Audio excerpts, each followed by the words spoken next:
Assalamualaikum warahmatullahi wabarakatuh. Selamat pagi semuanya. Good morning. How are you doing? I hope you're doing well. So today, dalam pertemuan kali ini, saya akan membagikan materi yang bertajuk Models Can, dapat atau bisa. Untuk catatannya sudah kalian catat di pertemuan kemarin. Sekarang saya minta kalian untuk membukanya, supaya kalian mendapatkan pemahaman yang lebih mendalam terkait materi ini. Tanpa basa-basi, mari kita langsung saja ke materi yang saya akan berikan. Can, apabila diartikan ke dalam bahasa Indonesia, itu ada dua maknanya. Mana yang pertama, dapat, dan mana yang kedua itu bisa salah satu. Nah, can ini apabila diartikan secara fungsi, merupakan sebuah kata bantu yang digunakan dalam kalimat untuk menunjukkan kesanggupan atau kemampuan dalam melakukan suatu tindakan. Contohnya, apabila saya gunakan dalam bahasa Inggris, akan seperti ini. Maria can cook soup. Maria can cook soup. Nah, kalimat ini kalau diartikan ke dalam bahasa Indonesia, Maria can, dapat atau bisa, cook artinya memasak, soup artinya sayur sup.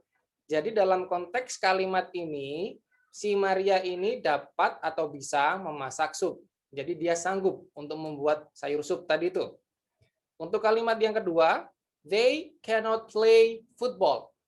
They cannot play football.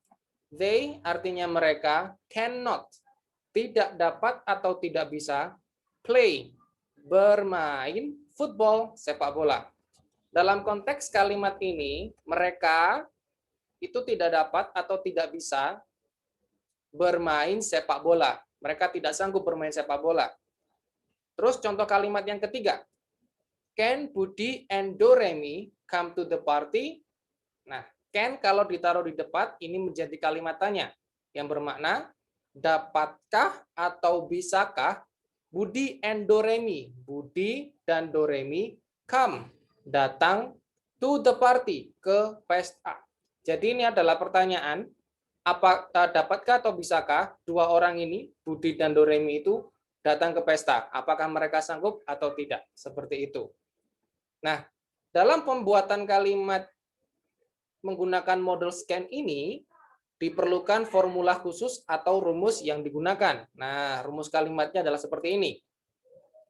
Rumus kalimat yang sudah kalian catat itu adalah tiga bentuk ya. Ada bentuk positif, ada bentuk negatif, dan juga bentuk tanya. Sekarang kita akan bahas terlebih dahulu bentuk positifnya. Nah, untuk bentuk positifnya, yang di awal ini diawali dengan subjek. Subjek ini yang melakukan tindakan. Nah, setelah itu baru diikuti dengan model scan, yang artinya dapat atau bisa. Lalu diikuti oleh verb one, atau kata kerja bentuk ke-1. Nanti saya akan bagikan daftar kata kerja bentuk ke-1-nya. Setelah itu diikuti oleh objek. Nah, setelah objek diikuti oleh keterangan. Nah, keterangannya ini bisa banyak. Bisa keterangan tempat, keterangan waktu, atau keterangan cara. Lalu, setelah keterangan, bisa diikuti dengan kata sifat. Untuk kalimat negatifnya, diawali dengan subjek terlebih dahulu. Lalu diikuti oleh cannot. Ciri kalimat negatif ada not-nya. Nah, setelah cannot, baru diikuti oleh verb one, kata kerja bentuk ke-1-nya tadi. Lalu diikuti oleh objek. Setelah objek diikuti oleh keterangan, lalu diikuti kata sifat. Nah, sekarang untuk kalimat tanyanya, can kita taruh di depan, yang artinya dapatkah atau bisakah, lalu diikuti dengan subjek, diikuti dengan verb one atau kata kerja bentuk ke-1-nya, lalu diikuti oleh objek, dan diikuti oleh keterangan atau kata sifat. Supaya lebih paham bagaimana menggunakan ketiga rumus ini, kita akan langsung ke contoh kalimatnya. Perhatikan. Saya mempunyai kalimat seperti ini. Nah, ini ada kalimat positif, kalimat negatif, dan juga kalimat tanya.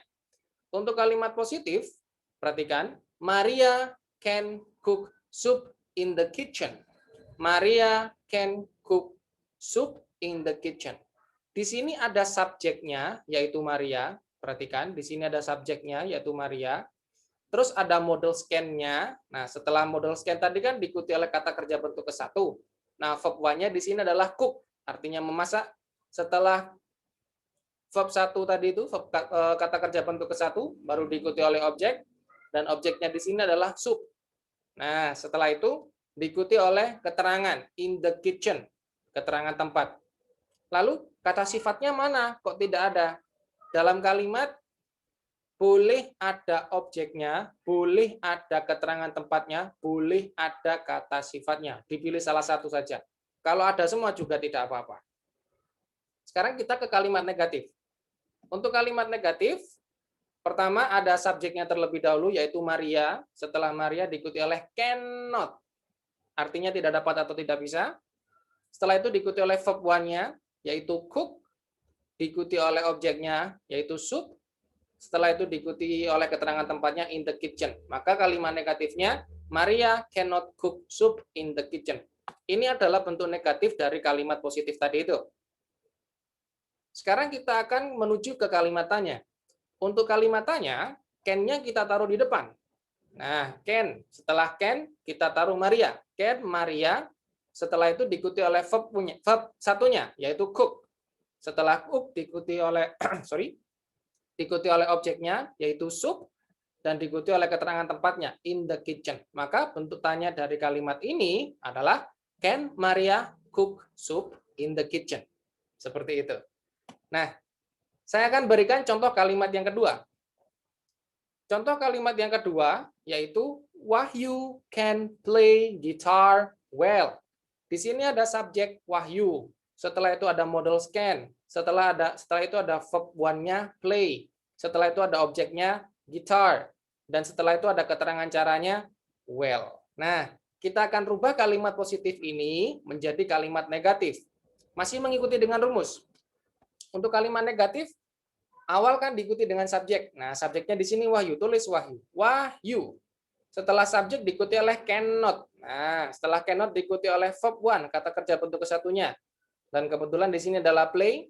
Setelah itu diikuti oleh objek, nah, objeknya yaitu gitar. Setelah itu diikuti oleh keterangan cara, yaitu well. Nah, setelah itu kalimat yang positifnya tadi itu akan berubah menjadi Wahyu cannot play guitar well. Nah, ini adalah bentuk negatifnya dari kalimat positif tadi. Sekarang kita rubah menjadi kalimat tanya. Nah, kalimat tanyanya, can-nya kita taruh depan, can. Setelah itu subjeknya yaitu Wahyu. Dan setelah itu diikuti oleh verb one-nya yaitu play, lalu diikuti oleh objeknya guitar, dan setelah itu diikuti oleh keterangan caranya well. Maka bentuk kalimat tanyanya akan berubah menjadi can Wahyu play guitar well. Seperti itu. Supaya pemahaman kalian lebih mantap, nanti akan saya berikan contoh latihan soal lagi. Saya akan bagikan via grup WA. Dan semoga materinya bermanfaat, semoga ilmunya bisa diserap dengan baik. I think that's enough for today. Thank you, good morning, and goodbye.